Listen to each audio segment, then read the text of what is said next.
Direto ao ponto, com Augusto Nunes. Boa noite. Neste momento, o Direto ao Ponto começa a ser transmitido para todo o Brasil pelas emissoras afiliadas à rede Jovem Pan News, pelo canal Jovem Pan News no YouTube, no Facebook, no Twitter e pelo aplicativo Panflix. Hoje, a bancada de entrevistadores é formada por Eleonora Pascoal, jornalista especializada em ciência, atualmente trabalhando nos Estados Unidos. Pelo jornalista Carlos Aros, comentarista de tecnologia da Jovem Pan. Pelo jornalista Guilherme Tagliaroli, repórter do Tilt, do site UOL. E por Roberto Eckersdorf, empresário da área de marketing e privacidade digital. O entrevistado desta noite é o ministro da Ciência, Tecnologia e Inovações, Marcos Pontes. Marcos César Pontes, o primeiro astronauta brasileiro, é engenheiro e tenente-coronel da FAB, Força Aérea Brasileira, e o atual ministro da Ciência, Tecnologia e Inovações.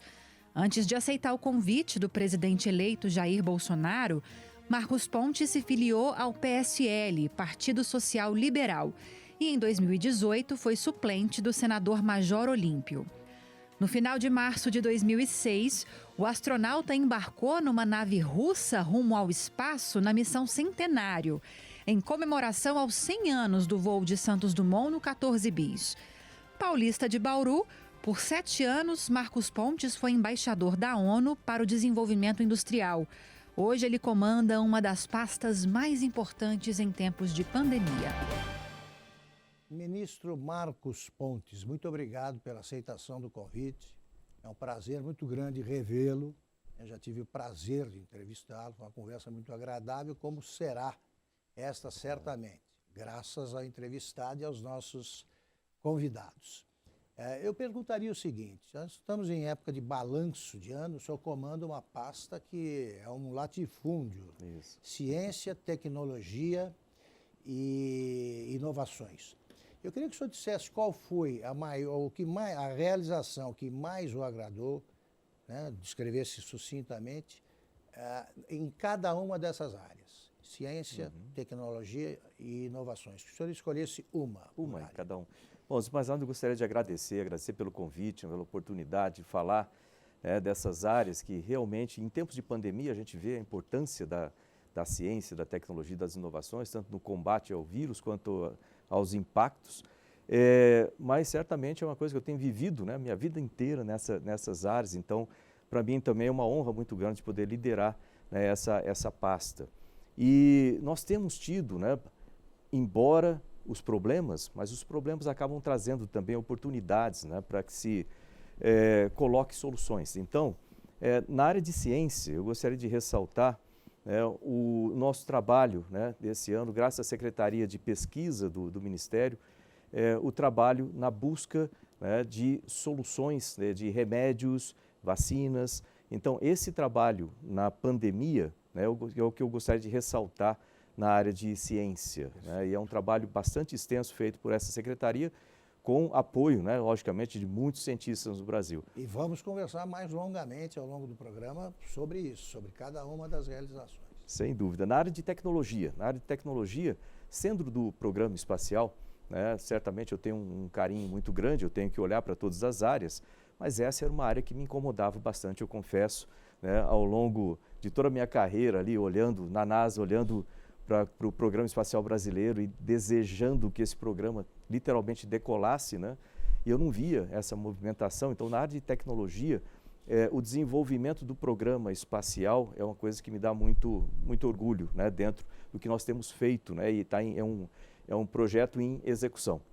Na área de inovações, essa é uma área que vai ser cada vez mais importante agora durante a recuperação do país, recuperação econômica do país, e nós temos diversos programas. Eu gostaria de ressaltar uma coisa, que foi o marco, né, o marco legal das startups, que acabou de ser aprovado na Câmara, foi para o Senado, e esse marco ele muda o cenário para essas pequenas empresas que vão sendo criadas.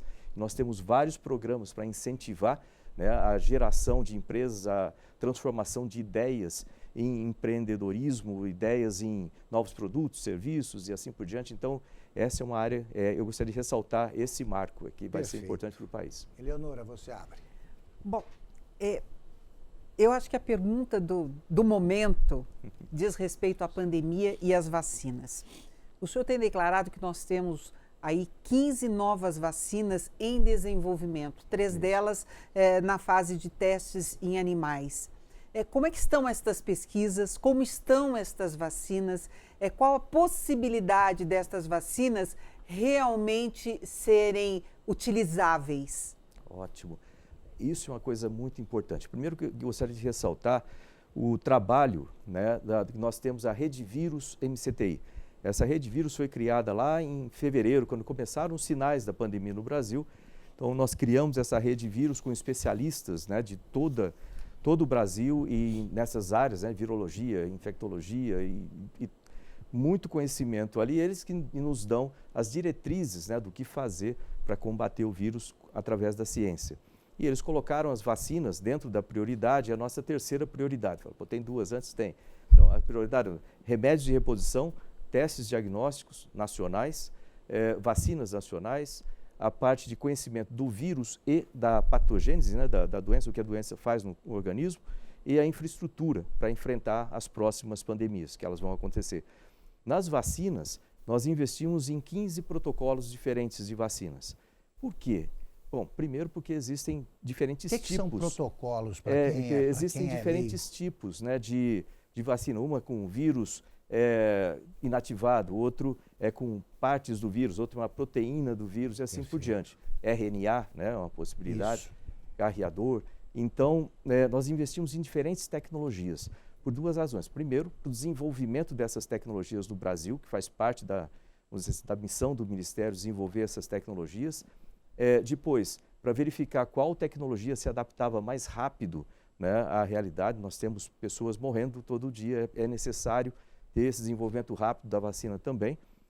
E terceiro, para verificar como a gente conseguiria, para conseguir montar uma estrutura de desenvolvimento de vacinas no Brasil em curto tempo, porque isso vai ser necessário para enfrentar as próximas pandemias. Nós fizemos esse investimento, 3 delas se destacaram. Então, elas fizeram os testes com animais. Uma delas, ela é uma vacina de spray nasal. A outra, ela é subcutânea, mas ela é dupla. Ela funciona para a influenza e para o Covid. Né? E a terceira, e essa que está mais avançada, vai iniciar agora os testes, provavelmente vai iniciar já os testes em seres humanos, em fase 1 e 2, com 120 pacientes. Essa é subcutânea também. E ela utiliza uma proteína S, né, do vírus, carreado, né, por um carreador já conhecido no mercado, que é utilizado inclusive para câncer. Né, e é um sistema muito interessante que trabalha direto no sistema linfático. Então ela cria anticorpos reagentes, o que logicamente é importante, e além disso também ela ativa o sistema linfático, de forma que você consiga ter um combate mais efetivo do próprio corpo. Né, em que fase está essa vacina? Nós pretendemos começar agora, em janeiro, os testes com 120 pessoas. Né? Esse na fase 1 e 2 de testes clínicos. Aí, terminado esses testes, ou mesmo durante esses testes, havendo uma abertura no meio e a verificação que elas são seguras, né? Que ela é segura, nós partimos então para um teste maior, entre 20 e 30 mil pessoas. Perfeito. Carlos Aros. Ministro, boa noite. A gente ouve muito dizer que a pandemia acelerou a digitalização das pessoas, né? As pessoas perceberam que não havia outro caminho que não caminhar em direção às plataformas digitais para poder trabalhar, para poder estudar, enfim, para que a rotina pudesse ser desenvolvida. Mas ela também escancarou algumas dificuldades de infraestrutura e mostrou que há muitos Brasis dentro de um mesmo Brasil conectado. A gente assistiu a uma correria, inclusive o Ministério atuou bastante nisso para conectar unidades básicas de saúde à internet, para poder haver o compartilhamento de dados. Regiões cuja cobertura predominante ainda é do 2G, né? Não chegou ainda nem no 4, ainda há uma predominância do 2G. A minha pergunta é a seguinte, dentro desse período que a gente já viveu, que diagnóstico é possível de fazer a respeito da infraestrutura? O que nós precisamos atacar para que essa digitalização não fique só no conceito, ela caminhe para a prática no país inteiro?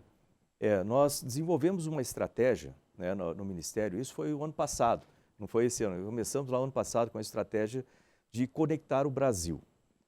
Logo de cara a gente nota essas diferenças, que você está aqui em São Paulo, é uma realidade, né? Quando você vai para certas áreas do Nordeste é completamente diferente, né? Mais para o Agreste ali, se você for lá para a Amazônia, então, né? Completamente apagado.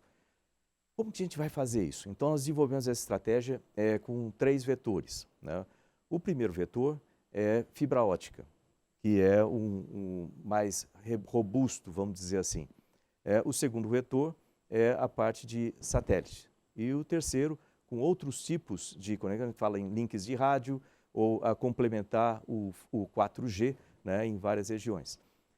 Com fibra ótica, nós criamos, esse sistema todo nós chamamos de MCTIC, na época, né? MCTIC Conecta Brasil. Esse programa, então, ele tem algumas fases, né, e 3 setores. O primeiro, Nordeste conectado, Norte conectado, Centro-Oeste conectado e o complemento no Brasil.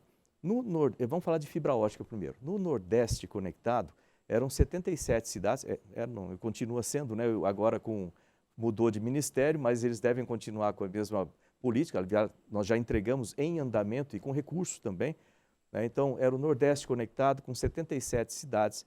Isso interligava 2.548, se eu não me engano, unidades, né, de escolas, unidades de ensino, vamos chamar assim, 730 e poucas unidades básicas de saúde, hospitais e assim por diante. Então, é um negócio importante ali. Esse é o backbone dessa área. Aí, o que a gente faz com o backhaul, né, para sair? Com isso, nós tínhamos recursos do PGMU, nós tínhamos recurso do PL 79 chegando, que vai dar uma ajuda gigantesca com os bens reversíveis, né, em termos de orçamento, fazer um ganho muito grande para se poder fazer essas conexões, e a reativação dentro das cidades com lembra do Internet para Todos? Sim. Que foi noticiado, depois ficou parado porque tinha que fazer o ajuste com o CONFAS, né, para poder ter a questão da liberação de imposto, a redução do ICMS para as empresas, né, de internet, né, pequenas ali nas cidades. Então, isso nós trabalhamos nesse conjunto. Então, Nordeste conectado, aí o link com o Norte conectado. O Norte conectado, nós pegamos aquele Amazônia conectado, que era do Exército, que estava tendo problemas, inclusive o pessoal cortando a fibra, né, que ela acaba sendo exposta no rio, no leito dos rios, aí quando baixa a água, o pessoal via aquele cabo lá e queria pegar para ver se cortar com machado e tal. Bom, aí nós pegamos esse projeto e ampliamos para 10 mil quilômetros. E também a primeira fase, nós conseguimos fazer uma vaquinha, vamos chamar assim, de orçamento. Para o Nordeste a gente já tinha um orçamento completo, eram 82 milhões que foram liberados, a gente já estava completo, já em orçamento e funcionando. Para o Norte, nós conseguimos 37 milhões, fazendo uma vaquinha com outros ministérios, para fazer a primeira de 9 fases. E isso já está em andamento, Santarém e Macapá, lá. E depois tem as outras fases que os recursos vêm, lembra do 4G, TV digital, né, do GIRED, então conversamos com o GIRED para a liberação de aproximadamente 500 milhões, que daria nas sobras isso, ainda ter esse recurso. Então já tem o recurso também, já está em andamento.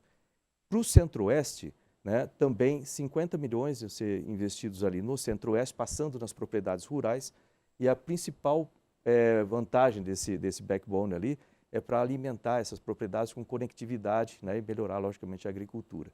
Em termos de satélite, nós conseguimos, isso é uma coisa interessante, né? Quando eu cheguei lá, eu falei assim, o satélite, o tal do satélite geoestacionário de defesa e comunicações, SGDC, ele já está lá, então está funcionando. A gente tem satélite? Não, a gente tem, mas só está sendo usada a banda X, a parte militar, a banda S, a parte, a banda S, banda K, né?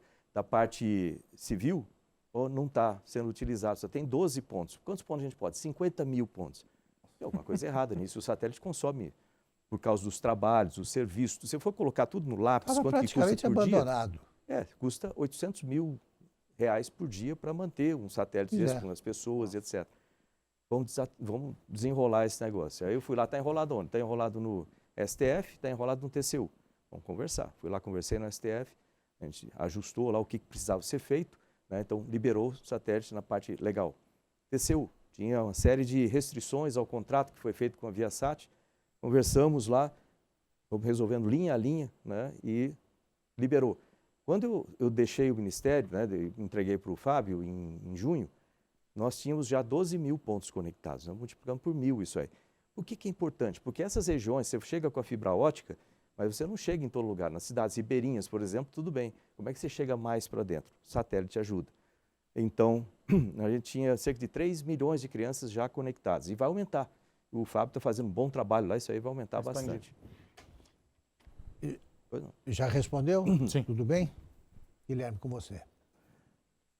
Boa noite, ministro. Primeiro, eu gostaria de voltar na questão da Eleonora sobre saúde. Em outubro o Ministério apresentou a pesquisa com a Anitta, né, que é não a cantora, mas é o vermífugo para tratar as pessoas com Covid, para reduzir carga viral. Eu gostaria de saber se o senhor tem alguma noção de quando que vai ser publicado esse estudo, porque na época era um pré-print ali, tinha ali algumas conclusões. E se o senhor tem alguma noção se a medicação já tem sido usada já em hospitais por aí? Tenho. Bom, primeiro, isso aí, né, a gente começou lá em fevereiro, né, com a rede vírus, cara, que ela foi a primeira prioridade deles. Acha um remédio de reposição. Para falar a verdade, na época eu não sabia o que era isso. Que negócio é esse remédio de reposição? A gente não pode fazer um remédio para isso? Pode, demora uns 5, 10 anos para fazer um remédio novo. Não dá, tem que... Então, o remédio de reposição é achar um remédio que tem já nas farmácias e verificar qual deles que funciona, que pode ajudar no Covid. É mais ou menos achar um step, né, para colocar ali no carro enquanto você não tem um pneu novo. Aí, ok, como a gente faz isso? Aí, lá no Laboratório Nacional de Biociências, que é uma parte do CNPEM, uma das unidades, né, de organização social do Ministério, eles começaram testando 2.000 medicamentos, utilizando primeiro inteligência artificial, pegando a molécula desses medicamentos e vendo como que a molécula se encaixava, vamos dizer assim, no vírus, como que o vírus encaixava nela. Testaram 2.000 medicamentos, desses 2.000 selecionaram 5. Esses 5 foram para teste in vitro, né, teste no laboratório com células. Primeiro células de macaco, depois células humanas de pulmão e rim, testando o medicamento para ver qual que inibia o efeito do vírus. A nitazoxanida, né, o pessoal chama muito pelo nome comercial de Anitta, né, nitazoxanida, ela conseguiu 94% de redução da carga viral. Aí o pessoal fala muito de vermífugo, mas ela é um antiviral também, né? Ela trata de rotavírus, hepatite C, uma série de coisas, é um antiviral. Então já era esperado, mais ou menos, que tivesse um efeito de redução de carga viral, sendo um antiviral. Então vamos passar para outra fase, a última fase, que é teste clínico com pacientes, porque funciona na célula, não quer dizer que funciona no corpo inteiro, com o sistema imunológico e tudo mais. Vamos conseguir 500 pacientes. Aí foi outra coisa que eu me enganei lá na época, eu falei assim, a gente consegue 500 pacientes em um mês, porque tem um monte de paciente por aí, certo? Não é tão simples assim, porque são voluntários, a gente fez toda uma campanha, 500 voluntários já, e passamos alguns meses, né, colocamos ônibus, né, perto dos hospitais para poder coletar. Então, mas a pessoa ia, assinava um termo, né, e tinha toda a explicação, recebia...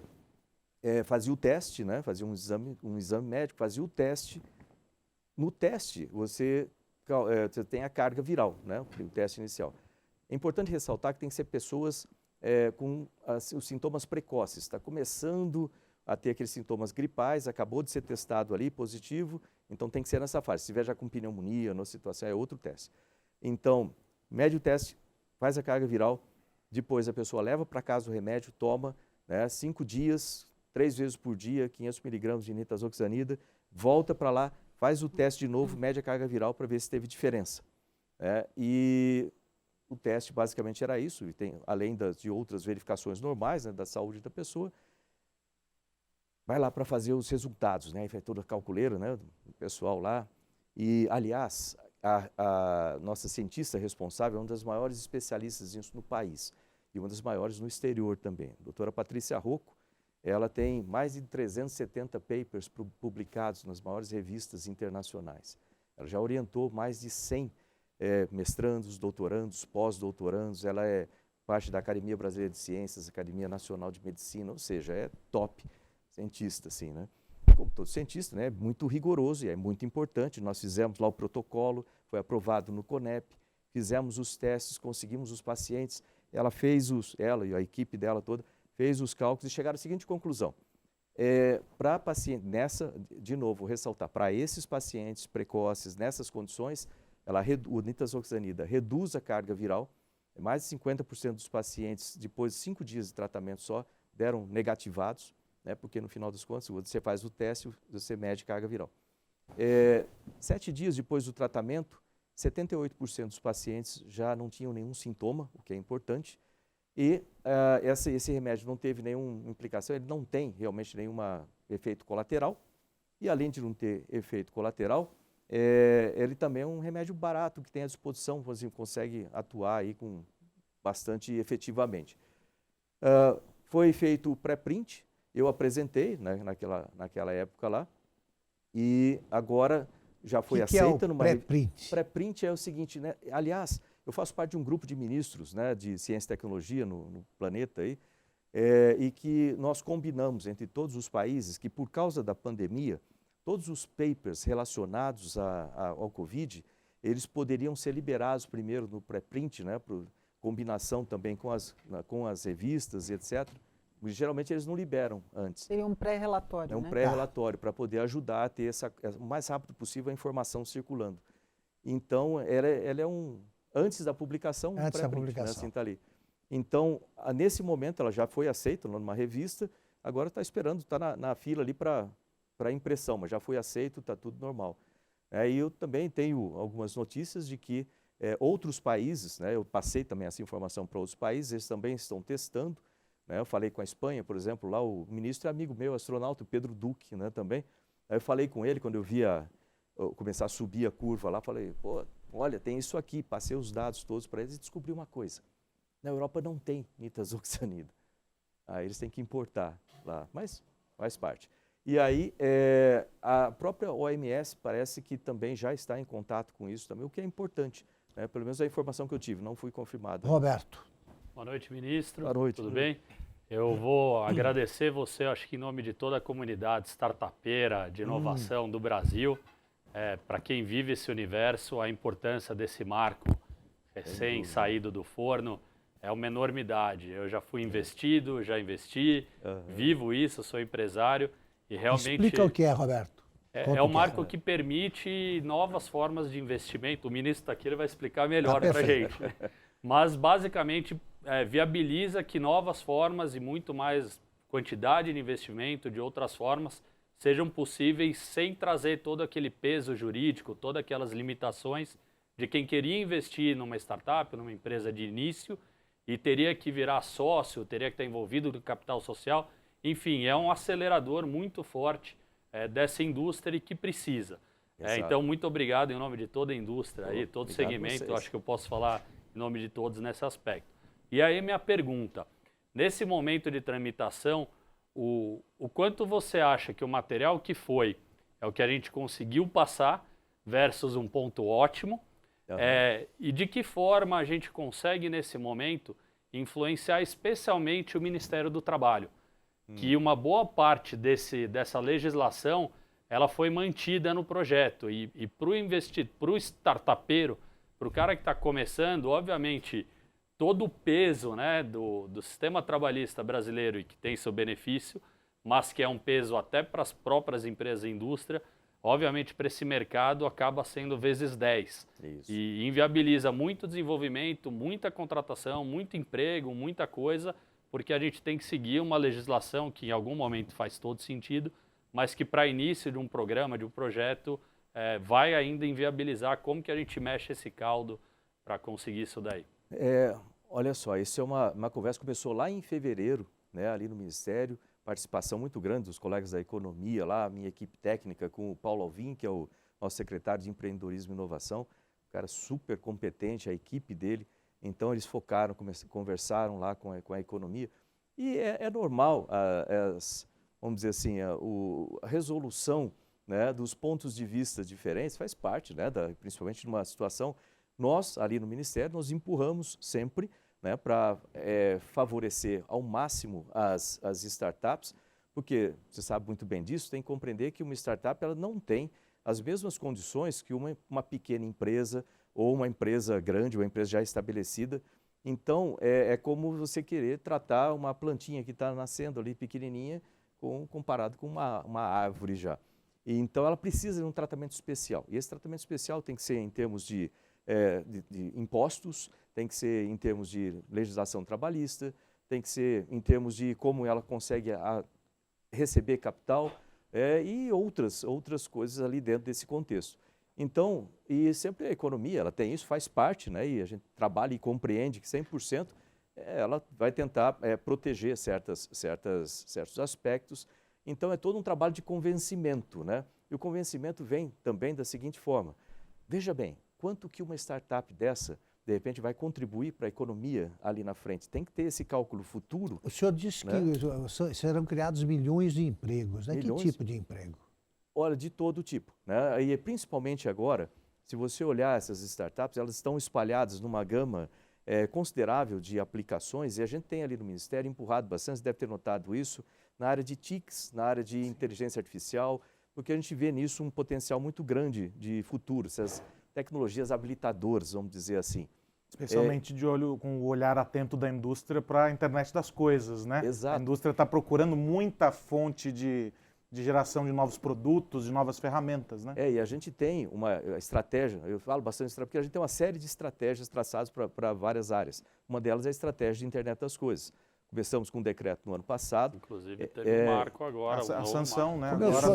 Como eu sou representante dos leigos aqui, eu queria que o senhor explicasse resumidamente, claro, o que é a internet das coisas para quem nos acompanha e não sabe bem, um resumo possível, né? A internet das coisas é o seguinte, a nossa vida, se você olhar, a tecnologia nos rodeia, né, o tempo todo. Aí você tem sistemas, né, como celulares e algo assim, em que tem uma interação humana, né, fazendo alguma coisa, ou mesmo maquininha de cartão de crédito, você tem uma interação humana, e aquilo ali, aquela máquina, ela manda sinais para outras máquinas, mas tem uma interação humana.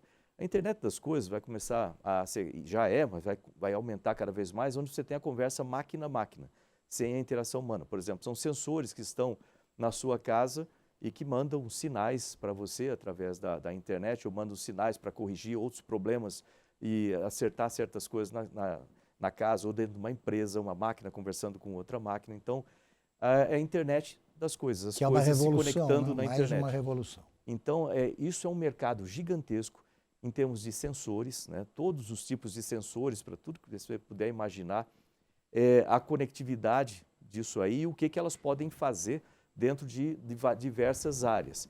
E aí que vem, quando nós fizemos o decreto, nós criamos, foi feita uma consulta pública para saber quais são as áreas que mais podem se beneficiar de internet das coisas.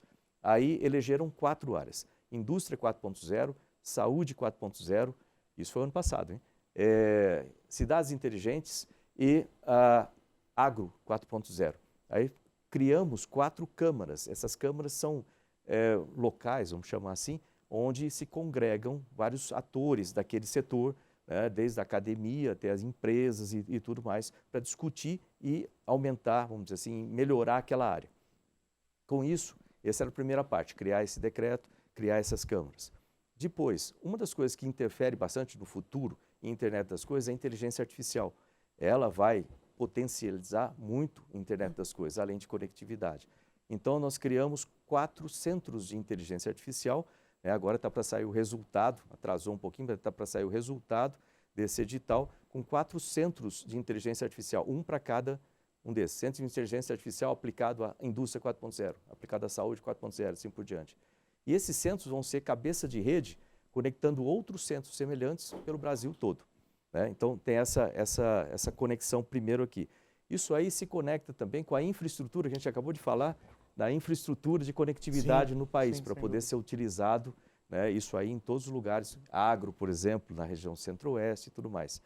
E isso prepara-se também, eu tinha lá as comunicações, toda a preparação de infraestrutura com antenas, lei de passagens, para preparar para o 5G. Funciona com 4G? Funciona. 5G vai potencializar mais ainda.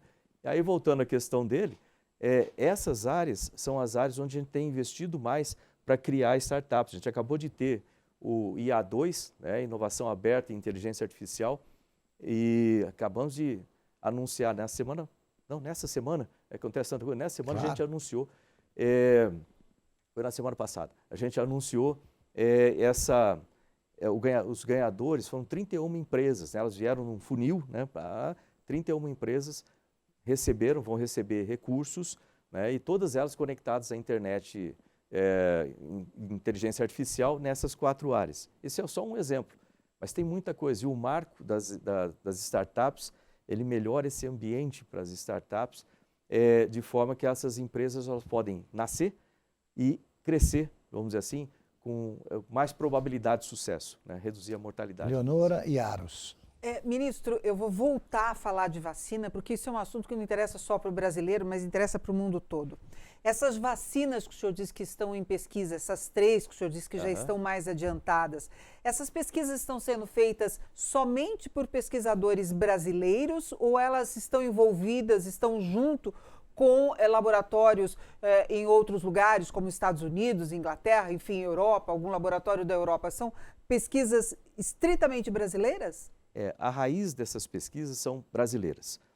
Dessas 3, por exemplo, uma delas, essa que é influenza e Covid, ela está sendo realizada no CT Vacinas, que é ligado ali na Universidade Federal de Minas Gerais e faz parte de um INCT também, do Ministério de Ciência, Tecnologia e Inovações, e parte da Rede Vírus, né? Todas essas aí são parte da Rede Vírus. Toda a base dela é toda feita no Brasil, por brasileiros, com tecnologia nacional. E essa não vai precisar de nenhuma parte internacional. A segunda, ela de spray nasal, essa aí tem sido feita por um pesquisador de Stefano, aqui na USP, em São Paulo, né? Também faz parte da Rede Vírus, colocados financiamentos pelo Ministério, e essa também completamente nacional, e ela não usa um carreador diferente. A outra é da USP, também com o Ministério, da Rede Vírus, mas da USP em Ribeirão Preto, da Faculdade de Medicina da USP, o professor Célio, e nessa sim, a gente tem meio tripartite, nós temos o Ministério participando, as pesquisas na USP, que fez toda a base científica e usa um carreador de uma empresa americana com a tecnologia que a gente pode colocar aqui. E a Anvisa está acompanhando essas pesquisas ou primeiro vai se comprovar tudo, vai ficar pronto e depois remete tudo para a Anvisa e ainda tem aquele tempo de espera de aprovação de Anvisa? A Anvisa não faz o acompanhamento do desenvolvimento, então ela precisa ser feito o desenvolvimento, depois que o desenvolvimento é feito, é apresentar todos os dados para a Anvisa, eles fazem a liberação, né, para justamente a gente seguir com os testes clínicos, a Anvisa, o CONEP, tudo isso para seguir com os testes clínicos. Então é o procedimento padrão, né? A gente não pode cortar. Furar a fila. Ministro, só para completar, tem uma vozinha gritando aqui no meu ouvido dizendo assim, quanto tempo para ter resposta? Só isso. O tempo é o seguinte, essa é uma pergunta excelente, né? Porque é o que todo mundo precisa, né? Nós temos agora nos testes clínicos, da primeira que entrar, né, para fazer os testes clínicos, aproximadamente 3 meses. Quando eu digo aproximadamente é porque eu aprendi lá na nitazoxanida que não é bem assim, às vezes esse programa vai dar em 1 mês, mas aí depende das pessoas comparecerem, né, para serem voluntárias. Então, aproximadamente 3 meses para fazer o teste com 120 pessoas na fase 1 e fase 2. Depois, ao longo desses 3 meses, ou seja, até março, ao longo desses 3 meses, talvez em fevereiro, final de fevereiro, a gente pode fazer uma abertura dos dados para ver como que anda, né? E isso é feito por auditoria, é uma coisa bem rigorosa isso. Feito por auditoria, se eles falarem, ok, já dá para iniciar o teste de fase 3, o teste de fase 3 são 25 mil pessoas, né? E aí, lógico que demora um tempo maior, mas a nossa expectativa é que até setembro, outubro, nós tenhamos esses testes concluídos. Antes de passar a palavra ao Aras, eu pergunto, quando o senhor acha que vai começar a vacinação, qualquer outra vacina, no Brasil? É difícil de dizer que não está no meu ministério, né? Está lá na claro, saúde. Mas eu estou dizendo, qual é essa experiência que o senhor tem sobre liberação, fases? Eu estou vendo acontecer isso em outros países, então a minha expectativa é que pelo menos no mês que vem a gente já comece a ter. Expectativa de população, vamos dizer assim. Eu sou, nesse caso, um brasileiro. Ministro, queria voltar ao tópico do marco das startups, porque o senhor fez um desenho interessante e bastante promissor do impacto, mas tem um aspecto dentro do marco que eu acho que é um dos mais valiosos, que é a possibilidade da criação do sandbox para a gente poder testar novos modelos. Né? O sandbox é justamente um ambiente controlado para que as empresas possam validar aquele modelo para saber se não vai ter nenhum impacto negativo para o mercado. O sistema financeiro costumou entender isso como algo saudável com as fintechs e agora a gente extrapola isso para todos os outros setores. O senhor acredita que com esse expediente a gente vai diminuir o medo que as grandes empresas têm das startups e vai fazer com que as grandes empresas passem a trabalhar? Já fazem isso de alguma maneira, mas existe um ruído ainda nessa relação. Eu escuto muito isso em entrevistas. Vão começar a trabalhar de uma maneira mais próxima, entendendo que eu não preciso necessariamente comprar essa startup para ter a tecnologia dela, eu posso fazer ela crescer junto e a gente faz a caminhada a seguir? Isso, essa parte é exatamente isso. Eu acredito que sim. Eu vou somar uma outra coisa que a gente tem feito no Ministério, que vai dar ainda um pouco mais de segurança para as empresas participarem, empresas grandes. Porque, só para quem... por que tem a ver empresa grande lá com a startup? Né? Porque muitas vezes, para uma empresa muito grande, desenvolver uma pequena parte de um dispositivo, de um sistema, não vale a pena. É um custo mais fácil você comprar isso de uma startup ou investir numa startup para fazer aquilo lá. E aí onde entra o Ministério, né, onde a gente consegue fazer chamadas, por exemplo, em certas áreas. Então, essa participação do Ministério junto, voando junto, assim, né? A palavra de piloto aqui, né? Voando junto para fazer essas chamadas e começar a movimentar o mercado na direção que é de interesse, né, do mercado, ajuda. Além disso, né, nós temos no Ministério, ali dentro do Ministério, vamos dizer, na concepção do Ministério, dentro dessa reestruturação, o que nós chamamos Torre MCTI. O que é essa Torre MCTI?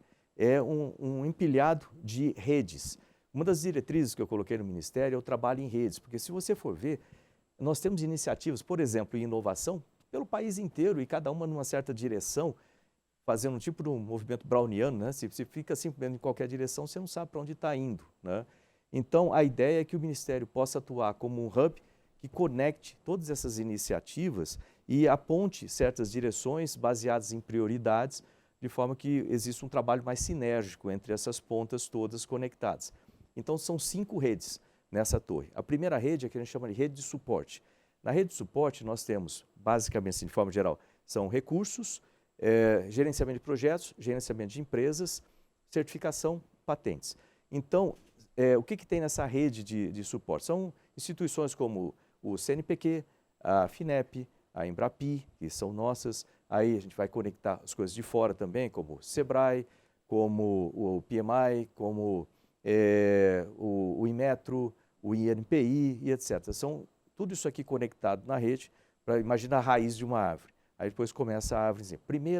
A primeira camada, a primeira rede é a rede de formação profissional. Porque a gente precisa ter profissionais. Só na área de TICs, por exemplo, na formação de empregos, a gente tem um déficit de praticamente 100 mil profissionais. As empresas têm vaga, mas não tem gente qualificada para assumir. Então, essa é outra parte. Cursos profissionalizantes, técnicos, a gente precisa de muitos técnicos. Então, essa parte, essa rede conecta universidades, institutos federais, escolas de formação técnica e assim por diante. Próxima rede, rede de pesquisa, aí conectando laboratórios nossos, universidades, laboratórios de terceiro setor, como lá o Eldorado, né? Laboratórios de empresas, né? Todos eles conectados aqui. Outra, rede de inovações, aí você tem espaço de inovação, parques tecnológicos, tudo que é conectado com inovação. E a última é a rede de produtos, onde você tem empresas grandes, que basicamente são os demandantes de certos produtos. Como é que funciona esse negócio todo? Imagina que um espaço de inovação, uma incubadora, tem nomes diversos, lá em Tefé, não sei, tem 2 engenheiros lá que inventaram uma maneira de fazer, sei lá, um copo biodegradável. Né? Eles estão quase chegando, mas o vidro também é amarelo ainda, não conseguiu colocar, falta detalhe, porque geralmente é assim, né? Você tem algumas, às vezes você tem facilidade numa área de tecnologia, tem dificuldades em outras, aí tem dificuldade em gerenciamento da empresa ou no financiamento.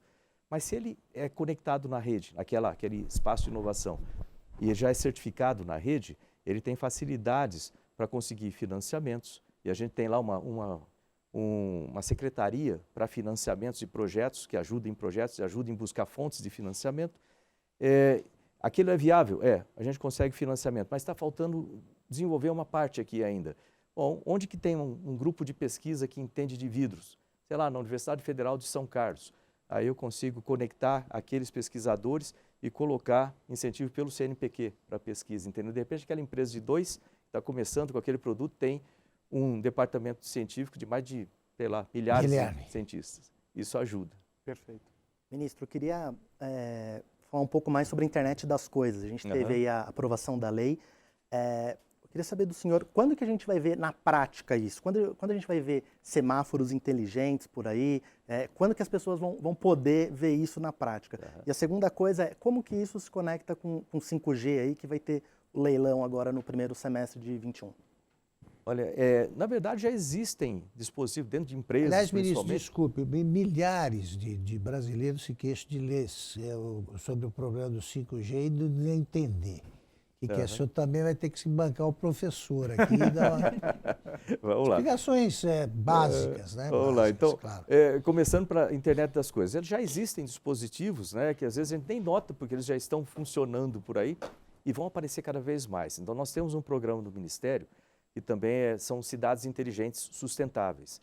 Então, esse programa, a gente acabou de lançar a Carta de Cidades Inteligentes, né, junto com o Ministério de Desenvolvimento Regional, que é uma coisa importante também para padronizar todo esse sistema, e nós vamos entrar mais a fundo padronizando as partes técnicas também, de forma que uma pessoa que visite uma cidade inteligente, vamos supor, Fortaleza, né, um estrangeiro, chega no Brasil, Fortaleza, uma cidade inteligente, ele fez todo o seu pacote, né? Aí ele chega na cidade, ele utiliza aquele pacote com os dispositivos de lá, aí ele vai para Gramado, lá do outro lado. Aqueles mesmos dispositivos, mesma padronização tem que acontecer, de forma que ele não perca, eu uso um cartão aqui, lá eu tenho que usar um outro, joga fora esse. Então, essa padronização é importante.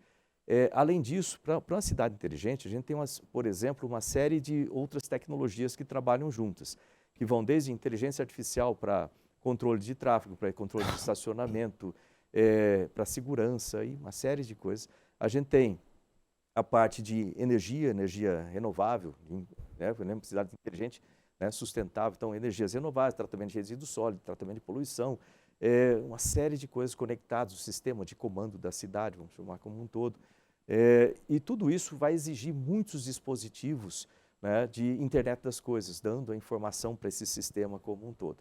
Esses sensores, por isso que eu falei que sensor, para quem está querendo investir em coisas, sensor é uma boa área para pensar, né? Sensores, inclusive de grafeno, que também são sensores muito interessantes.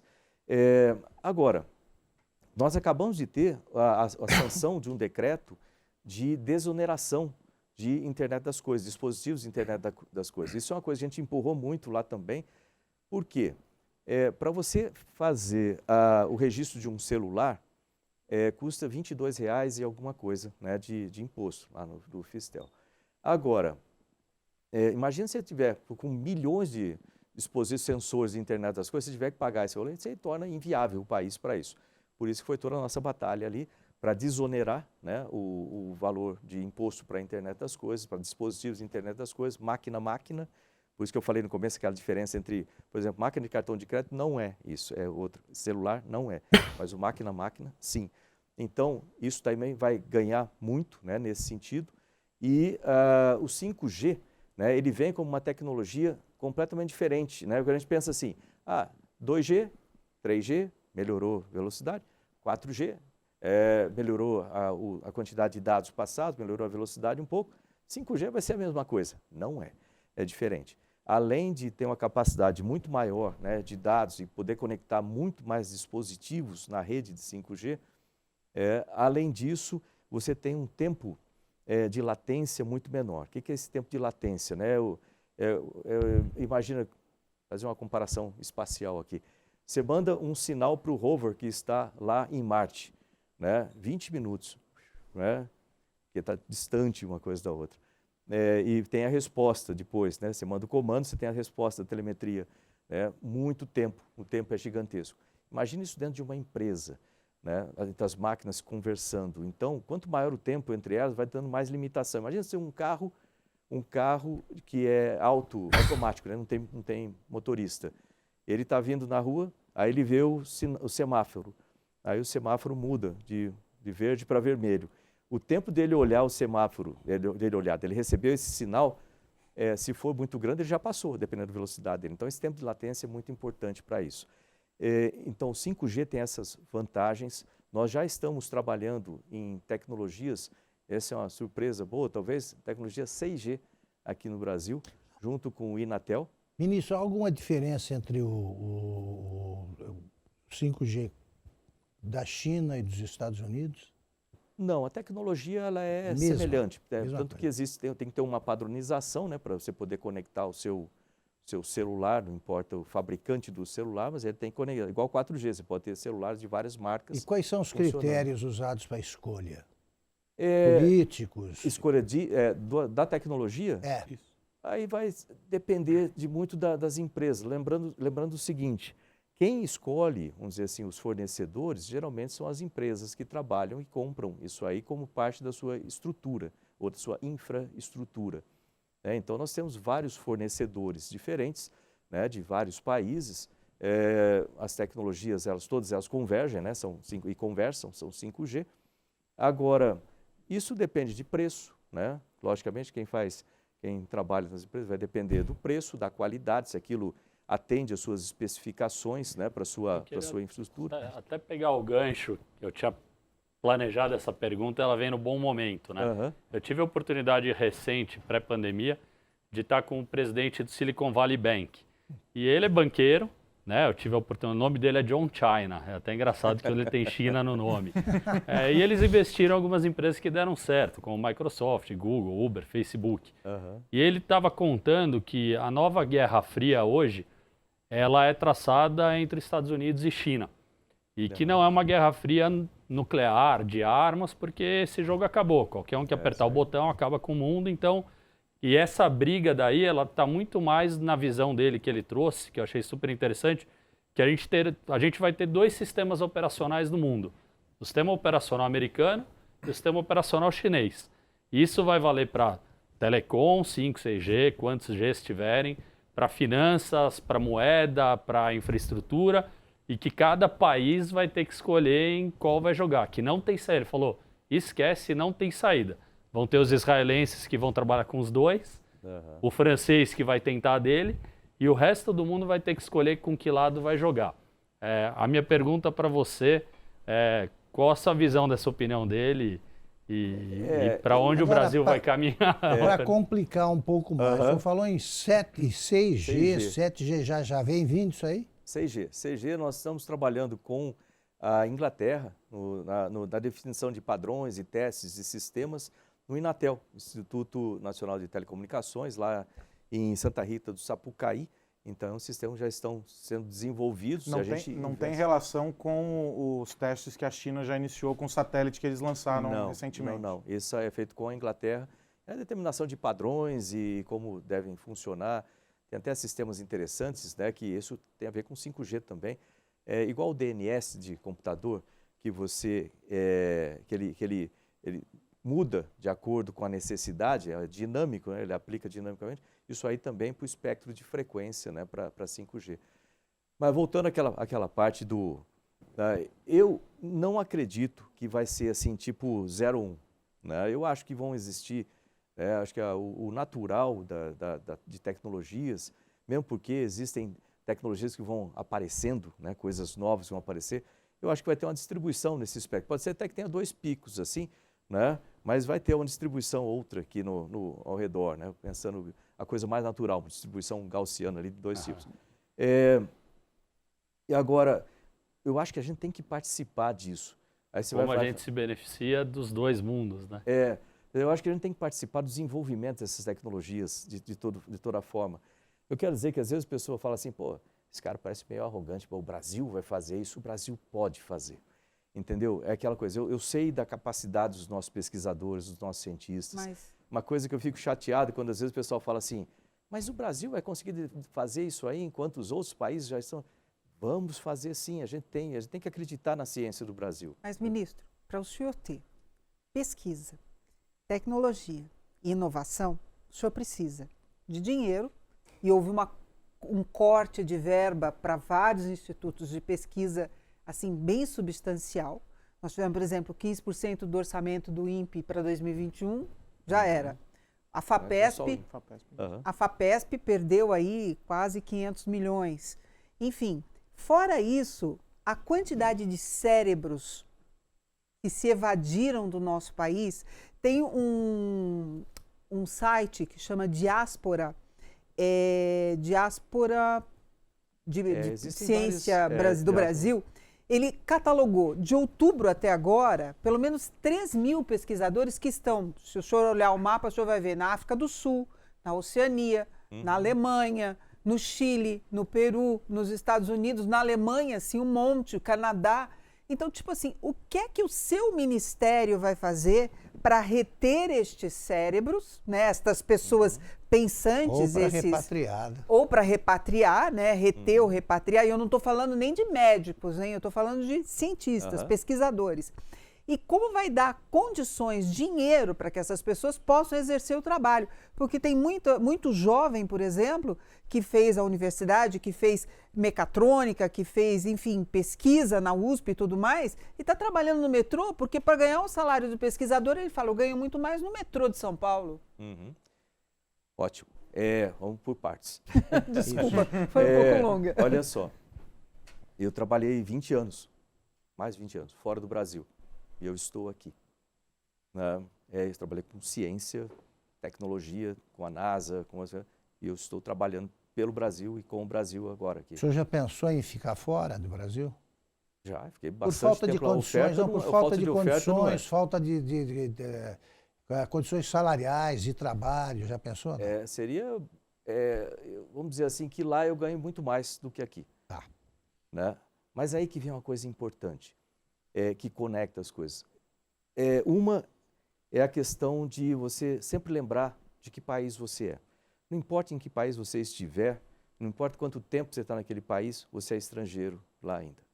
Esse é o seu país, esse é o Brasil. Você é brasileiro, esse é o seu país.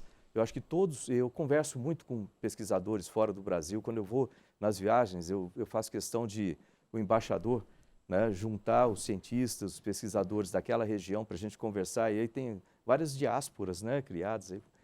E é interessante que o senso comum deles é assim, eu tenho muita vontade de voltar ao Brasil, de trabalhar lá. Só que as condições de pesquisas aqui são mais favoráveis. Mas assim que eu tiver a possibilidade, eu quero voltar, porque eu quero ajudar lá. Às vezes a gente acha que o brasileiro não tem esse senso de nacionalidade. O problema é que eles não voltam, né? Voltam. Eu, por exemplo, sou um exemplo. Eu estou aqui. É uma raridade. Mas esse sentimento, para que ele se materialize, essas condições têm que acontecer. Como é que elas acontecem? Deixa eu continuar. Essa foi a primeira parte, por partes. Então, existe um senso de eu sou brasileiro. Né? E para que isso aconteça, você tem que ter esse movimento primeiro de acreditar no Brasil. Repara que eu falo muito assim, acredite na ciência. Eu acabei de falar, acredite na ciência do Brasil, acredite no Brasil. Você tem uma parte a ser cumprida dentro disso. Você precisa criar primeiro a atitude. E vamos dar um salto da atitude para a questão de orçamento. Como é que é isso? Eu posso colocar todo o orçamento da mão de uma pessoa que tem atitude errada ou não quer fazer alguma coisa que não vai sair nada. Exemplo de uma empresa. Você pode colocar todo o dinheiro do mundo numa empresa que pessoas não têm a atitude correta, aquilo não funciona. Agora, às vezes, com menos recursos, com a atitude correta, aquilo começa a funcionar.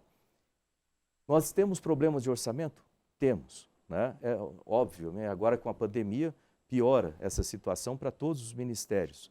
Eu consegui, nos 2 primeiros anos, proteger as minhas unidades de pesquisas, né? De não colocar nenhum corte, nenhum contingenciamento, apesar que eu tive no primeiro ano, né, 42% de contingenciamento. No segundo ano, um orçamento menor ainda, a gente conseguiu proteger. Eu tirei de todas as outras áreas para proteger as unidades de pesquisa e bolsas do CNPq. Por que eu fiz isso? O primeiro ano foi dramático, as bolsas do CNPq, né? Mas a gente conseguiu pagar todas elas em dia. Né? Esse ano também, todas em dia. Agora, isso só não é suficiente. Para o ano que vem, o orçamento está ainda menor. Então, existe a possibilidade, não só para o INPE, de redução de 15%, mas de todas as unidades, né? É provável que tenhamos aí uns 15% de redução. Por que eu digo é provável? Né? Porque existem outras coisas acontecendo também. E aí vem uma notícia boa. Né? Ontem, nós tivemos a aprovação na Câmara dos Deputados, aliás, aproveito para agradecer a sensibilidade de todos os nossos parlamentares, né, que votaram, sim, e foi é um valor muito expressivo, né?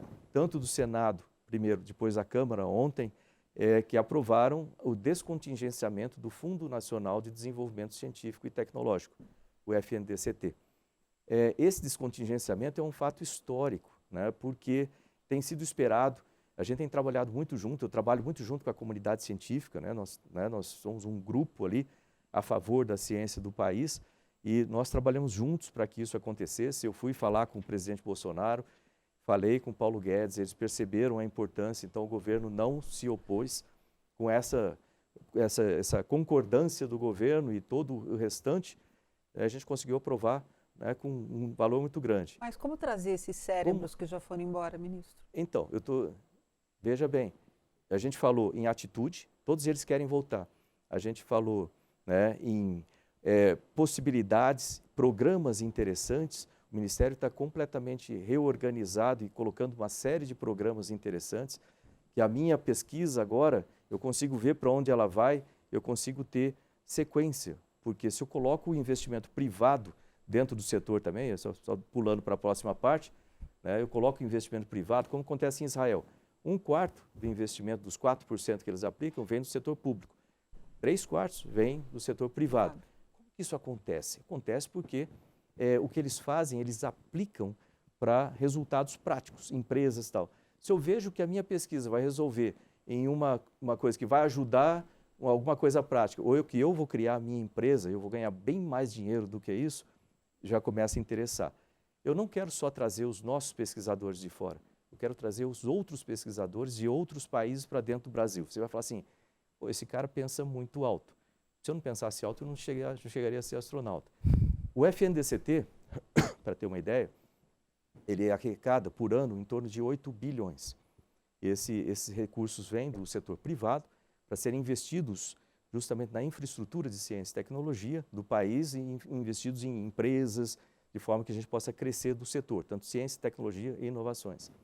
Ele era contingenciado 80%, então entra 8 milhões, 2,5 aproximadamente fica na DRU, né, já paga o imposto, 5,5 do restante, 90% era contingenciado. Contingenciamento é a retenção do dinheiro que não aparece depois, né, ministro? Ele ficava retido para superávit, por exemplo, né? Ficava retido para outra. E sobrava 500 milhões, isso é operado pela FINEP, que tem toda a infraestrutura para investir em projetos, quem trabalha com startup sabe bem disso. E quem trabalha com ciência, em qualquer lugar que você for por aí, você vai ver financiado pela FINEP, os equipamentos. E agora a gente vai ter recursos para irrigar isso. Ou seja, agora a gente está entrando numa outra era aqui dentro do Brasil. Por isso que eu estou tão animado com isso. Ou seja, não só vai trazer os nossos cientistas, mas vão trazer outros. Ministro, sem querer ser original, vou fazer uma pergunta que o senhor está condenado a responder pela vida fora e que continua interessando a milhões de brasileiros, sobretudo a garotada que vem vindo e que não conhece a história. Eu queria saber, para começo de conversa, como é que o senhor se sentiu, como se sente o único, até agora o único, né, primeiro e único brasileiro a ir para o espaço, literalmente. O que o senhor sentiu no momento que o senhor contemplou a Terra do espaço, viu que ela era azul, redonda, né? Como é que se sente? Que sensação visita alguém que está assim? É uma mistura de sensações, mas eu vou contar a historinha dali rapidamente, para você ter uma ideia mais ou menos de como é que eu me senti. Né? Primeiro que chegar ali foi um trabalho de quase uma vida inteira, né? Trabalhando para conseguir chegar naquele momento. E eu sonhei muito com aquilo. Mas esse sonho todo começou lá atrás, quando eu estava em Bauru, né? Trabalhando na Rede Ferroviária Federal para poder ajudar em casa. Meu primeiro emprego, meu pai era faxineiro, né? Era servente de serviços gerais. Aquele cara limpa o chão, faz café, corta grama, muita gente chama de faxineiro também. E eu já morava na periferia, lá em Bauru. Hoje está bem o lugar lá, mas era periferia na época. E eu sonhava em voar, ia para o aeroclube, não tinha dinheiro. O pessoal falou, vai para a Força Aérea, que lá você consegue voar. Mas eu tinha que ajudar em casa, comecei a trabalhar. Então eu fazia ao mesmo tempo curso no Senai, né, de eletricista, e trabalhava na Rede Ferroviária Federal como eletricista aprendiz. E o único momento que eu tinha para estudar era dentro das locomotivas lá, com a luz de manutenção, estudando livro cheio de graxa lá, para fazer a prova da academia. da Força Aérea. E aí, um dia daqueles, eu saio com os livros embaixo do braço, assim, os caras olharam para mim, já trabalhavam lá um tempão, falaram, ô moleque, você está com esse livro aí o tempo todo? Está estudando para quê? Eu falei, não, eu vou ser piloto, vou para a Academia da Força Aérea. Você ser piloto, cara, na real, isso é coisa para filho de rico, você nunca vai conseguir, você vai ficar frustrado. As pessoas sempre tendem a minar o seu sonho, quando você tenta fazer uma startup, por exemplo, né? Aí, eu fiquei chateado com o negócio, cheguei em casa, minha mãe chegou do trabalho, Dona Zuleika, tinha um olho azul, assim, bonito, italiana, ela olhou bem para mim e falou assim, o que foi? Ela não fala logo o que foi. Mas não, eu falei para meus amigos que eu quero ser piloto, falaram que é impossível, eu acho que eles têm razão, como é que eu vou passar na prova? Não estou fazendo cursinho. Ela, presta atenção. Eles têm a vida deles, eles fazem o que eles quiserem. Você tem a sua vida. Eu te digo mais, você pode ser tudo o que você quiser na vida, desde que você estude, trabalhe, persista e sempre faça mais do que esperam de você.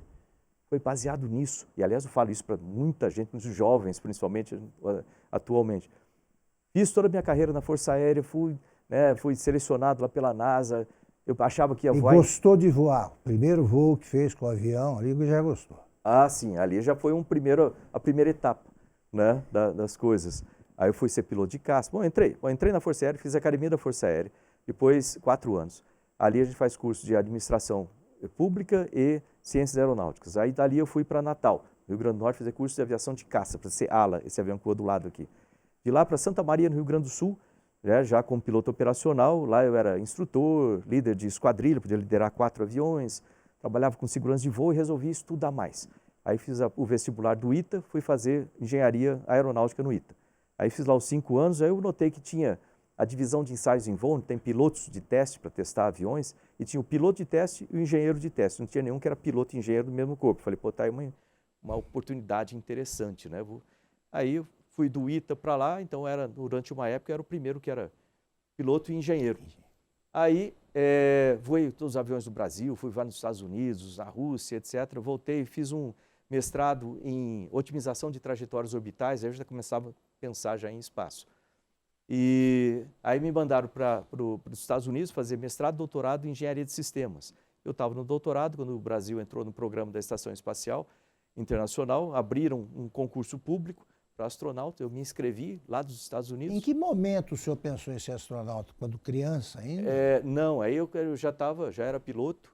Aí é que veio a ideia. Na verdade, o momento exato foi fazendo uma interceptação noturna lá em Santa Maria, no 3º do 10º. E tinha uma lua gigantesca, assim, sabe? Bonita demais, aquela lua cheia. Dava a impressão que se eu esticasse o braço fora do avião, eu ia tocar nela. Aí eu falei, pô, eu podia ser astronauta, né? Quem sabe? Voar mais alto, voar mais rápido. Então começou aí. Aí eu fui lá, enquanto eu vim para cá, para o Brasil, para fazer o teste, a NASA veio, né, fez a seleção, igual eles fazem nos Estados Unidos. Fui aprovado, fui para Houston. Aí eu achava que eu ia voar, logo depois que eu terminei o curso, né, de 2 anos, aí não deu certo. Não deu, aí teve o acidente da Colômbia, parou tudo, eu falei, puxa, não sei lá quando que vai... E aí apareceu, né, o convite para voar em 2005, né, para voar em 2006, foi até interessante, porque eu falei, pô, como é que eu vou voar? Está tudo parado aqui por causa do Colômbia? Não, você vai voar com os russos. Eu fui um dos primeiros ali dos Estados Unidos, né, Brasil, mas nos Estados Unidos, para ir para a Rússia, para começar a voar com os russos. E depois de mim foi um monte deles, né, hoje em dia o senhor teve de aprender russo? Eu tive que aprender o básico, assim, para poder voar. Tá? Então, essa foi uma coisa interessante também, que quando anunciaram, né, o cara me ligou e falou assim, ó, você vai voar agora, você está escalado para voar. Mas como? Não tem. Não, você vai voar com os russos. Ok. Os russos, Tem que combinar com os russos. Eu sabia toda a parte americana, a parte dos outros, vamos dizer assim. Eu sou especialista de missão, tipo um mecânico de espaçonave. Eu sabia tudo lá e no chão faço projeto. Eu era gerente de projetos, né, de sistemas e etc. Aí eu falei, pô, ok, quanto tempo eu tenho para aprender lá? 2 anos para aprender os sistemas russos? Não, você tem 6 meses para aprender tudo. 5 meses, na verdade. 5 meses? E nos 3 primeiros meses você tem que aprender russo também. Tenta aprender russo em 3 meses, né? Очень трудный говорить на русском языке.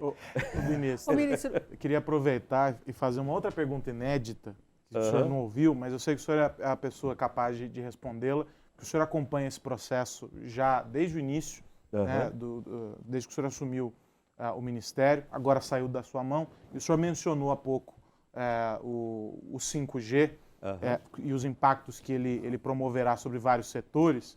Aí a minha pergunta é a seguinte, o senhor acredita, de fato, que nós teremos em 2021 o processo de leilão, o início da implementação, e aí, se o senhor acredita ou não, e no pacote disso tudo, nós vamos ficar de qual lado dessa história? Nós vamos ficar do lado americano ou vamos ficar do lado chinês? Mas eu queria que completasse primeiro como é que é a sensação de... faltou esse chegar- pedacinho. Deixa eu ligar aqui Pedacinho. primeiro. Bom, aí aconteceu tudo isso, fui lá para a Rússia, né? Fiz todo o treinamento lá e dia 29 de março eu estava lá sentado naquele foguete, Soyuz, 49 metros de comprimento, 200 toneladas de combustível nas costas ali. E é uma sensação e tanto você ficar esperando ali. Deu até uma panezinha de comunicação um pouco antes, né, da decolagem. Aí começa a contagem regressiva, né, e 6 segundos da decolagem os motores acendem. Você está ligado no seu sistema, você tem todo um procedimento para fazer e acompanhar. Quando ele começa a decolagem, você está ligado, na verdade, naquele momento que decola, você já fez todo o procedimento. É basicamente olhar e ver se não entra numa emergência, você tem que tomar providência. Tinha 4 segundos para reagir. Se o pessoal prestar atenção, no meio das minhas pernas, na filmagem, eu tinha um equipamento. Aquele equipamento que a gente testou muitas vezes, ele ficava no painel. A gente testou muitas vezes quem ia conseguir acionar o sistema de abortar de acordo com... E não é qualquer aborto, você tem 4 opções. E eu reagi mais rápido, só que a maneira de reagir era que eu deixava aquilo no meio das pernas e ficava o tempo todo pensando, se tiver agora, eu aborto de tal jeito. Se tiver aquilo, então, olha quanto é que está a pressão. Se tiver assim, olha quanto é que está... E tem que reagir quase instantâneo. Pum, ligar e acionar para abortar. Graças a Deus não precisou nada disso. Fomos, né? 9 minutos depois eu estava já a 200 km de altitude, com 25 mil km por hora. A velocidade aumenta rápido, logicamente. São 2,5 Gs, 2 Gs, 6 Gs, né? 6 vezes a aceleração da gravidade. Aí corte de motor. Pum. Aí eu soltei os cintos assim, ainda tinha que fazer a reconfiguração da espaçonave, mas eu tinha que olhar para fora. Tinha a janelinha aqui, eu soltei os cintos, tirei as luvas, ficaram flutuando assim aqui na frente. E aí eu olhei para fora e vi aquele planeta azul, assim, bonito demais. E a primeira coisa que eu lembrei naquele momento, e essa é a resposta, foi lá dos olhos azuis da dona Zuleika, da mesma cor Dizendo da aquela Terra, frase. falando, olha, você consegue ser tudo que você quiser, desde fazer estude, trabalhe, persista, sempre faça mais do que esperam de você. Fantástico. Agora, Carlos Aros. Do 5G, eu vejo assim, olha, sim, eu acredito que é possível ter o leilão, né, no ano que vem. Logicamente, isso está a cargo agora de outro ministério, mas claro. assim, isso são suposições, mas eu acredito que nós estávamos preparando tudo para que isso acontecesse. Na verdade, seria esse ano ainda, mas com a pandemia e tudo mais, certamente atrasou. A Anatel tem plena condição de fazer isso. Havia um problema com relação à separação de frequência dos 5G com as parabólicas. Né? Então, o problema é ser trabalhado em uma das frequências, né, a principal, em 3.5, né? Mas acho que eles já acharam a solução, a gente estava trabalhando em duas possibilidades de filtro, ou trocar a frequência dos satélites, eu não sei o que eles escolheram, mas fora isso, o restante está tudo pronto, já o espectro limpo, né, para que isso seja feito. Então, eu não vejo problema. Do ponto de vista tecnológico, o senhor tem restrições com os equipamentos asiáticos? Não, essa escolha, ela é feita assim, nós temos vários ministérios que participam, eu participo de uma parte, que tem a parte de técnica, logicamente, se o equipamento é bom, não é bom, funciona ou não funciona. Tem a questão de segurança, essa parte é nossa. Tem a questão de segurança, essa parte do GSI e etc., que fala sobre isso. Tem, logicamente, a questão da infraestrutura, né, com o Ministério das Comunicações. E tem a questão internacional, que é o MRE, que tem mais decisões a respeito de como que são os impactos internacionais, e a questão econômica, né, com o Ministério da Economia e etc. Então, e aí tem a agricultura e outros, né, que participam desse setor. Do nosso ponto de vista, né, eu só posso falar do meu ponto de vista, os outros eu tenho que deixar para eles. Claro. Do meu ponto de vista, em termos técnicos, não tem diferença. Então, isso é bem possível, mesmo porque grande parte da nossa estrutura já tem componentes também. Roberto. Ministro, hoje em dia a gente fala muito de influenciador, né? E os influenciadores são pessoas que, na maioria, é um grande mercado, existe, acabam ali, ficando o dia inteiro se filmando. Mas eu queria dizer que você é um influenciador. Quando eu falei para os meus 3 filhos, eu vim aqui hoje, os 3 piraram. Nossa, astronauta, coisa mais linda do mundo, né? E aí, pegando o gancho que a gente estava falando no outro bloco, a gente falou de como trazer os cérebros de volta. E eu tenho oportunidade, meus 3 filhos estudam em escola pública nos Estados Unidos, é incrível, né? O que é possível fazer lá. E o quanto eles investem em ciência, no modelo STEM, né? Ciência, tecnologia, engenharia e matemática. Isso é muito importante. E aqui no Brasil a gente até entende o andar para trás para dar 2 passos para frente, diminuir disciplinas, porque a pessoa se não lê, não escreve, não faz uma conta de 1 mais 1, obviamente ela não está pronta para evoluir. Mas por que nas escolas, por que a gente não consegue fazer modelos de testes, modelos de bloco? Por que volta tudo para trás para depois andar? Como que a gente mexe isso e evolui? E aí uma pergunta que eu tenho que trazer, 2 delas são meninas. A pergunta é assim, quando teremos a primeira astronauta brasileira? Adorei as 2 perguntas. Eu tenho que tomar cuidado com a primeira, porque senão eu fico falando a noite inteira, porque é um assunto que eu adoro, isso aí. É óbvio, né, que a minha vida toda foi baseada em educação, então para mim educação é um negócio muito precioso. Eu tenho um monte de ideias, agora com o Milton a gente conversa muito lá sobre isso, mas vou começar pela segunda, depois eu entro. A gente acabou de entrar, né, assinamos, né, na semana passada o Artemis, né, um projeto da NASA, tem 10 países, envolve NASA, envolve aliados, né, países participantes, parceiros e empresas privadas.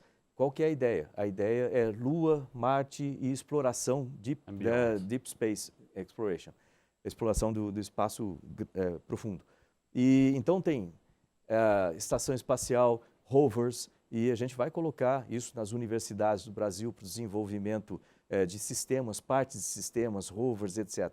Tudo isso motiva muito a criação desses sistemas, melhora a qualidade de desenvolvimento de tecnologia no Brasil, a conexão direta da ciência, né, refletindo em sistemas. Então, é muito bacana. A gente acabou de assinar isso. Em 2024, dentro desse projeto, né, do Artemis, vai ter o retorno à Lua, tripulado.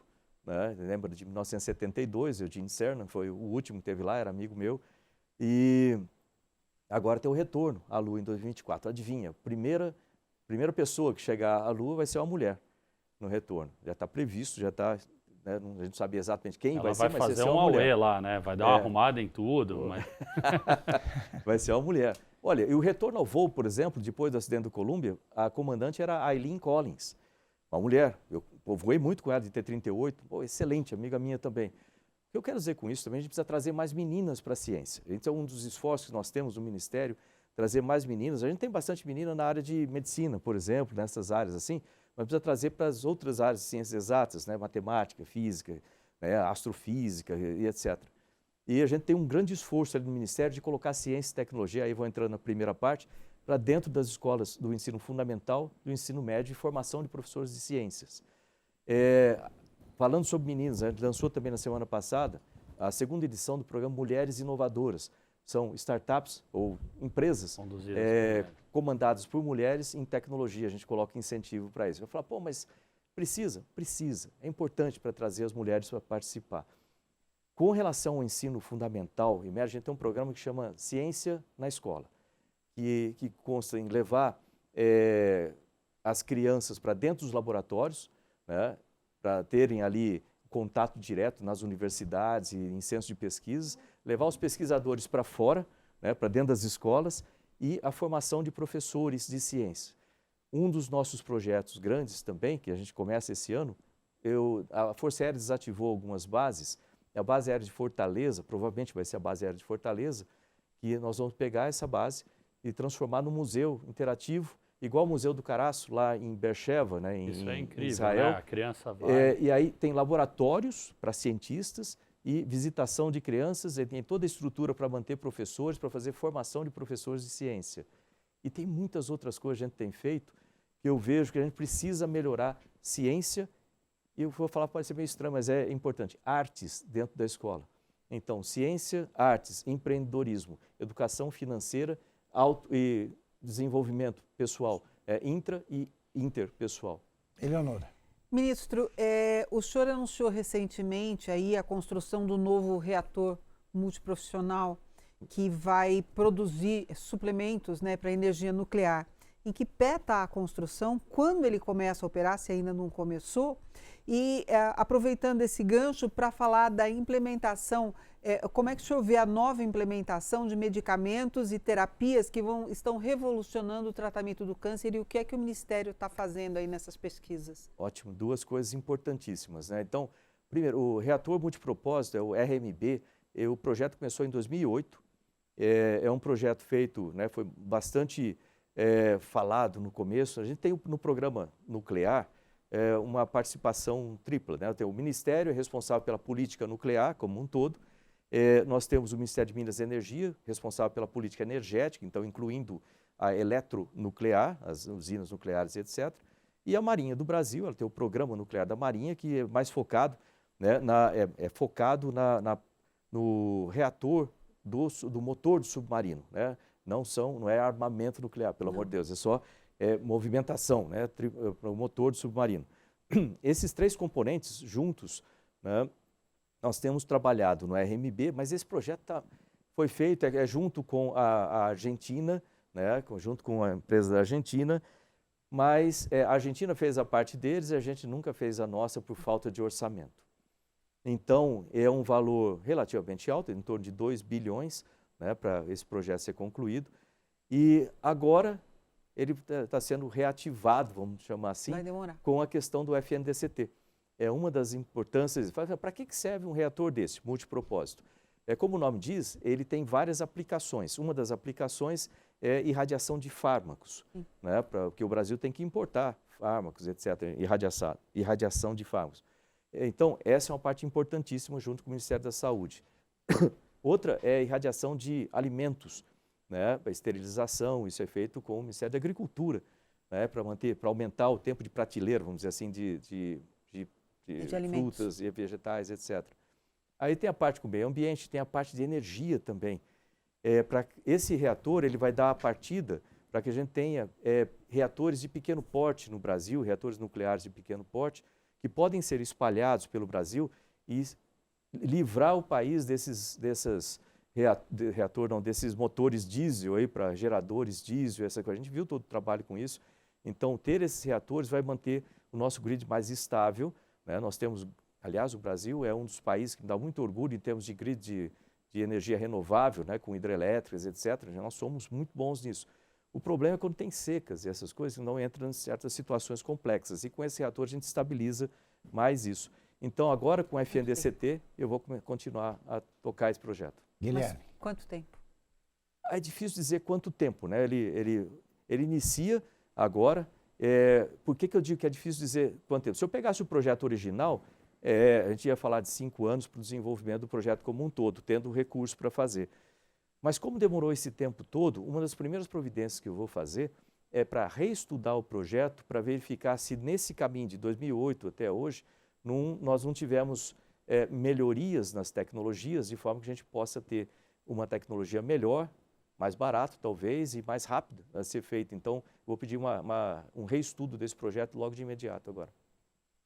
Ministro, eu gostaria de conversar um pouco sobre a base de Alcântara. No início do ano, ouvimos várias notícias sobre e tal.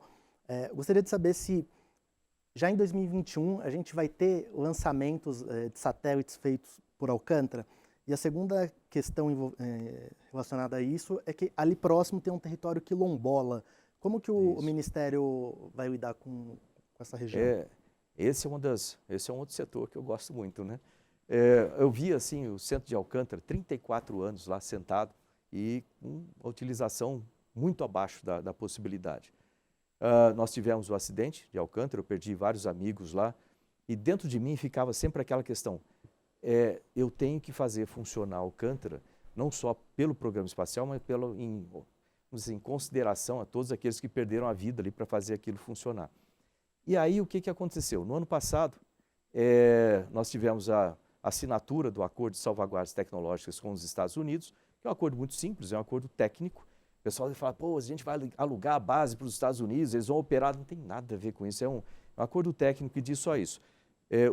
Os Estados Unidos autorizam o Brasil, né, essa parte, os Estados Unidos permitem que o Brasil lance foguetes e satélites de quaisquer países que tenham componentes americanos, se não tiver componente americano, não está incluído nisso, desde que o Brasil se comprometa a proteger essa tecnologia para não ser roubada ou para não ser copiada, o que a gente faria de qualquer forma, diga-se de passagem, senão você não tem um sistema estável. Com essa assinatura, vinha a segunda parte, né, que era passar no Congresso. O pessoal falava, não vai passar, vai ser difícil. Eu fui lá, conversei no Senado, conversei na Câmara, conversei com todos ali que eu tive a chance de falar, foi aprovado. Então, terminou a primeira etapa do projeto. Segunda etapa, fazer o plano de estruturação do centro e do entorno. Aí sim, conversa com todas as pessoas, nós temos uma comissão de desenvolvimento integrado do Centro Espacial de Alcântara. Eu sou o presidente dessa comissão, nós temos vários ministérios participando e instituições. A gente acabou de ter a reunião lá em Alcântara, né, trazendo também já as comunidades, o pessoal local. E aí eu descobri uma coisa, né, durante esse processo eu fui lá visitar os quilombolas que estavam nas agrovilas, né, foram mobilizados na primeira instalação. Eu descobri que nunca nenhum ministro tinha ido lá conversar com eles. Interessante isso, né? Aí eu fui lá, conversei, aí eles disseram, pô, só o fato de você ir ali, você descobre um monte de coisas, né, e vê que aquilo é completamente viável, e agora a gente vai colocar em ação o plano, né, o plano está sendo feito esse ano, para o ano que vem vai ser melhorada a infraestrutura do centro e do entorno como um todo, provavelmente vai ter a instalação de uma linha férrea lá, e tem uma série de desenvolvimentos. E com isso também nós já fizemos um edital internacional, várias empresas já estão se interessando para participar lá, tanto da infraestrutura quanto para lançamentos. E para o ano que vem a gente deve começar com testes de foguetes inicial. Tem que começar devagar para treinar a tripulação, né, e tudo. Então eu acredito que em 2022 aí a gente já pode falar de carregar alguma carga de lá. O ano que vem deve ter lançamentos de testes. Os adversários do presidente Bolsonaro dizem que ele não gosta de ciência, não se interessa por ciência, no convívio com ele, que impressão o senhor tem? Muito pelo contrário, ele gosta e muito de ciência. Aliás, eu tive há pouco tempo uma live com ele e aí ele às vezes gosta de me testar assim com alguma coisa. Ele me perguntou sobre velocidade do som.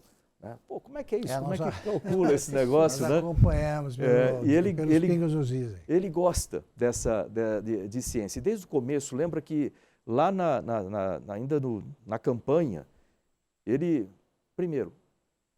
me falou que eu seria o ministro, se ele fosse eleito, lá em março de 2018, né? Lá no comecinho ainda. Onde é que o senhor o conheceu? Eu conheci em 2002, por aí, 2001, 2002, mais ou menos por aí. E aí ele falava, lembra que ele falava assim, eu fui visitar Israel, fui visitar Coreia do Sul e vejo o que esses países não têm e vejo o que eles são.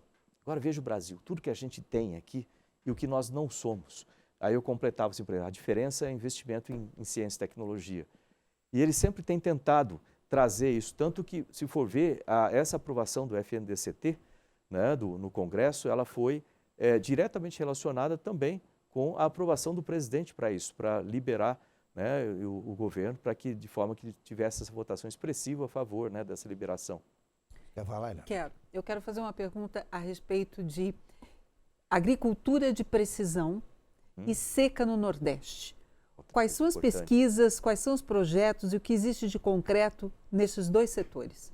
Nós temos, aliás, me dá uma chance de falar uma coisa muito importante a respeito do Ministério, nós somos uma caixa de ferramentas. Nós não somos ministério finalístico, né? Mas nós trabalhamos com a solução dos problemas até chegar no protótipo ou em algum tipo de sistema que a gente entrega para o Ministério finalístico. Nesse caso, nós temos muita relação ali com o meu vizinho, né, no mesmo prédio, que é o MDR, com o Marinho. Então, eles fazem a parte da aplicação da política pública, das águas, vamos dizer assim, e nós criamos os sistemas e trabalhamos nos testes dos sistemas. Então, nós temos um centro de testes de sistemas de dessalinização, que ele utiliza para testar equipamentos, para ver o que ele vai empregar aonde.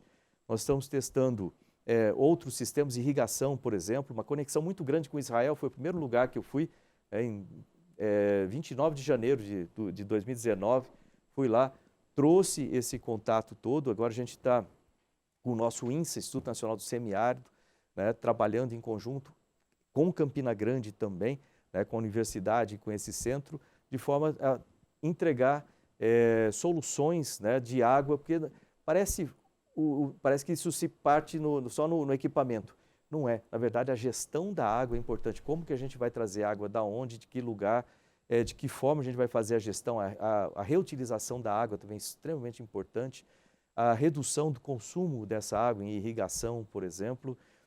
Inclusive, quando você faz para água de poço, né, água salobra, não é o mesmo ajuste das máquinas que você vai ter para qualquer lugar, que o sal é diferente. Então, tudo isso a gente faz para ajudar os outros ministérios. Ministro, o senhor descreveu, né, no bloco anterior todo o processo de integração entre as interfaces para fazer com que a pesquisa avance, a inovação, o aspecto das startups e etc. Mas a gente sempre fica com aquela sensação de que a burocracia ainda permanece como um grande entrave. Como é que o Ministério tem trabalhado para diminuir esse atrito, que é complicado para as startups, é complicado para os pesquisadores, os centros de pesquisa enfrentam dificuldade, milhares de formulários, às vezes, para conseguir um reagente para uma determinada atuação. O que avançou desde que o senhor assumiu a pasta e o que ainda virá como avanço do ponto de vista de desburocratização? Porque a burocracia e a inovação, elas estão numa bifurcação, né? Cada uma vai para um lado. Exatamente. Você vê que isso que você falou é verdade. 36% do tempo do pesquisador é gasto na burocracia. E o pesquisador não é para fazer essa parte. Ele é pago para fazer pesquisa. É outra coisa. Então, dentro disso, nós, no CNPq, não, falando de pesquisa, tem essa burocracia interna, vamos dizer assim, da pesquisa, e tem a burocracia ligada à inovação, né, que é outro lado. Nessa parte, a gente comentou um pouquinho a respeito do marco legal das startups. Nós lançamos o Plano Nacional, a Política Nacional de Inovação, já foi a consulta pública da Estratégia Nacional de Inovação, e tudo isso traz essas ideias de forma a reduzir essa burocracia. E os próprios sistemas que nós colocamos através da FINEP, a FINEP foi revitalizada, a parte interna, toda a gestão, inclusive mudou de prédio. Você vê até isso. A gente gastava de 22 a 27 milhões por ano com aluguel de prédio da FINEP. E tendo prédio próprio. Então, voltou para o prédio próprio, reduz isso aí, esses 20 e poucos milhões eu consigo aplicar em startups, etc. Mas essa é outra área. Dentro do CNPq, nós temos a plataforma Lattes, a plataforma Carlos Chagas. A Lattes está sendo revitalizada também para ser mais rápida, ela estava quase morrendo. A Carlos Chagas ainda não está boa, a gente vai começar a revisão dela, agora entrando o FNDCT, isso vai acelerar demais. A parte para o pesquisador, que ele recebe o recurso direto no CNPJ e usa o cartão, isso já é um sistema que funciona relativamente bem. Agora, nós temos outras estruturas que foram criadas que vão ajudar bastante. Por exemplo, tem uma rede de financiamento, né, que credencia os laboratórios, os nossos institutos de pesquisa, que já ajuda na questão do financiamento, precisando não ficar procurando uma série de coisas. Outra é a rede de infraestrutura, porque às vezes o pesquisador quer usar um microscópio, quer comprar alguma coisa, fala, onde é que tem isso? Aí tem que sair caçando, procurando. Agora tem uma rede de infraestrutura que você entra, parece um Lattes de equipamentos. Aí ele entra lá e ele sabe, esse microscópio eu tenho na Universidade Federal de Goiás, por exemplo. Aí é compartilhado, ele pode marcar e usar lá o tempo daquilo lá. Outra coisa é que esses equipamentos que estão nessa rede, eles também já participam diretamente do SOS Equipamentos, né, para fazer manutenção. Porque às vezes o pessoal compra equipamento e esquece da manutenção. Esse equipamento tem que ter manutenção. Sim. É igual avião. Você compra um avião e mais um avião de manutenção, né? Então, tudo isso tem sido feito para melhorar. Não é suficiente ainda. O pessoal que me conhece sabe que eu sou meio chato, que fica assim, não está bom ainda, a gente pode melhorar. Então, nós estamos pensando sistemas, né, para centralizar certas compras que são comuns, né, de se fazer, inclusive importação, complicado, importar e exportar certos reagentes, coisa é meio complicado. A gente está pensando aí, já conversando com o Ministério da Economia, para facilitar isso, e também as pesquisas na Amazônia, tem muita coisa sobre a Amazônia de pesquisa, mas para a parte de... é um decreto com o Ministério do Meio Ambiente para facilitar a vida do pesquisador lá também. Então, Ministro, é uma pena, mas nosso tempo chegou ao fim. A conversa podia se estender agradavelmente por muito mais. Então, antes de tudo, eu agradeço mais uma vez a aceitação do convite. Muito obrigado. De novo, foi um prazer revê-lo e conversar com o senhor. Conversaremos outra vez aqui. Convidem, eu agradeço muito essa oportunidade. Você vê que o Ministério ele tem né, milhares de facetas, tem muita coisa que acontece dentro do Ministério desse tamanho e nós estamos à disposição. Só queria deixar aqui um recadinho para aquele que está nos assistindo. Claro. Tem muitas oportunidades, inclusive, para empreendedores, muita coisa que surge no Ministério. Então, para as pessoas entrarem lá no site do Ministério, né, mcti.gov.br, né, entra lá e... Repete. MCTI, né, Ministério de Ciência, Tecnologia e Inovações, mcti.gov.br, entra lá e tem muita coisa interessante. Acompanhar as redes sociais também, que a gente anuncia muita coisa e às vezes as pessoas vêm, olha, eu queria fazer, né, uma startup, ter uma ideia de uma startup com inteligência artificial. Pô, a gente acabou de fechar a chamada disso, então tem que acompanhar. Bom, quero agradecer também a presença dos integrantes da nossa bancada. Começo pela Eleonora Pascoal, pelo Carlos Aros, pelo Guilherme Tajaroli e por Roberto Eckersdorf. Nosso programa está disponível em todas as plataformas do Grupo Jovem Pan. Agradeço a você que nos acompanhou. Estamos na semana do Natal. Bom Natal para vocês todos. E até a próxima segunda, às 9h30 da noite. Até lá.